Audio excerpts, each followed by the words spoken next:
Critical illness की policy किसी critical illness या फिर गंभीर बीमारी जैसे कि cancer, kidney failure, lung failure, liver failure, इस टाइप की जो गंभीर बीमारियां होती हैं, इनके डिटेक्ट होने पर हमें एक लमसम अमाउंट का पे आउट करती हैं। हेल्थ इंश्योरेंस की जो पॉलिसीज़ होती हैं वो हमारे हॉस्पिटलाइजेशन और उससे रिलेटेड मेडिकल एक्सपेंसेस को कवर करती हैं। लेकिन क्या होता है, जब इस टाइप की कोई गंभीर बीमारी हो जाती है तो एक तो उनकी मेडिकल कॉस्ट बहुत ही हाई होती है, जो कि ज़रूरी नहीं हमारे हेल्थ इंश्योरेंस से कंप्लीट कवर हो जाए। दूसरा, हमें अपने बिजनेस, प्रोफेशन, अपने जॉब से एक लंबे समय तक बाहर होना पड़ता है। ऐसे समय में एक तो हमारी इनकम बंद हो जाती है, लेकिन हमारे जो एक्सपेंसेस हैं जैसे कि हाउस होल्ड एक्सपेंसेस हुए, ईएमआईज़ हुई, ये कंटिन्यू रहती हैं। ऐसे समय में उस हाई मेडिकल कॉस्ट को बेयर करना और फिर अपने इन में हाउस होल्ड एक्सपेंसेस को भी मैनेज करना बहुत मुश्किल हो जाता है।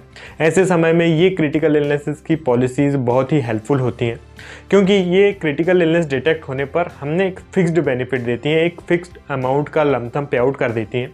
इस अमाउंट का यूज़ हम किसी भी वे में कर सकते हैं। हम अपने मेडिकल एक्सपेंसेस के लिए भी यूज़ कर सकते हैं, साथ ही साथ हम अपने अदर एक्सपेंसेस में भी यूज़ कर सकते हैं। इसीलिए जो क्रिटिकल इलनेस की पॉलिसी होती हैं बहुत ही हेल्पफुल होती है। चलिए बात करते हैं HDFC ERGO critical illness platinum plan की और क्या क्या इसके की फीचर्स हैं।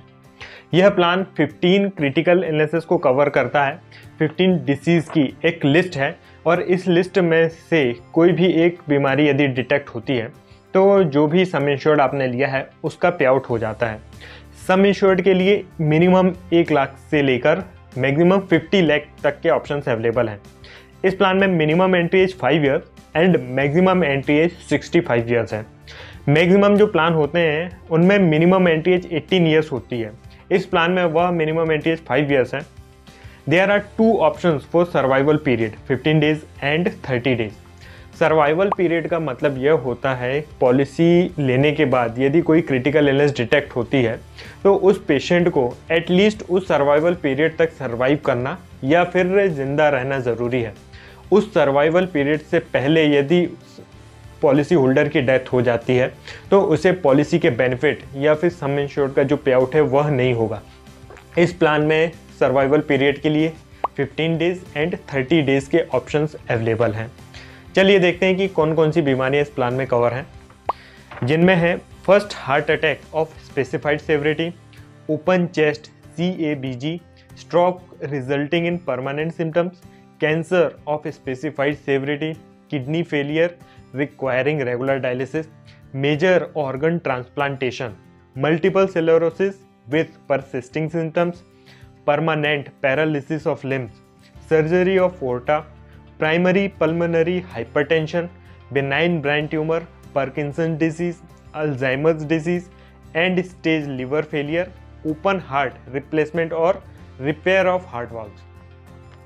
एज एंड सम इंश्योर्ड के अकॉर्डिंग मेडिकल टेस्ट भी देना पड़ सकता है, जो कि कंपनी अप्रूव्ड मेडिकल सेंटर्स में होगा, जिसका कॉस्ट पॉलिसी होल्डर को ही बेयर करना होता है। यदि मेडिकल टेस्ट हम कंपनी के एम्पैनल्ड सेंटर्स में करवाते हैं तो 50% कॉस्ट रीइंबर्स हो जाएगी यदि प्रपोजल एक्सेप्ट होता है। इस प्लान में इनिशियल वेटिंग पीरियड 90 डेज़ का है। इसका मतलब यह है कि 90 डेज़ से पहले यदि कोई डिसीज़ डिटेक्ट होती है तो उसका क्लेम पेबल नहीं होगा, वह क्लेम रिजेक्ट हो जाएगा। इसी तरह प्री एग्जिस्टिंग डिसीज़ के लिए 48 मंथ्स का वेटिंग पीरियड है। यदि आपको कोई डिसीज़ पहले से है, उससे रिलेटेड यदि कोई क्रिटिकल इलनेस होती है तो वह नेक्स्ट 4 ईयर्स तक कवर नहीं होगी। 4 सालों तक उससे रिलेटेड कोई भी क्लेम आपको नहीं मिलेगा। इस प्लान से रिलेटेड, हेल्थ इंश्योरेंस से रिलेटेड या फिर लाइफ इंश्योरेंस, इन्वेस्टमेंट या फिर फाइनेंशियल प्लानिंग से रिलेटेड आपका कोई भी डाउट है तो आप नीचे कमेंट करके पूछ सकते हैं। यदि आप अपनी फैमिली के लिए एक free of cost financial plan चाहते हैं तो भी नीचे दिए नंबर पर व्हाट्सअप कर सकते हैं। यदि यह वीडियो आपको अच्छा लगा हो तो इसे लाइक करें और चैनल को सब्सक्राइब करें। मिलते हैं दोस्तों नेक्स्ट वीडियो में। धन्यवाद।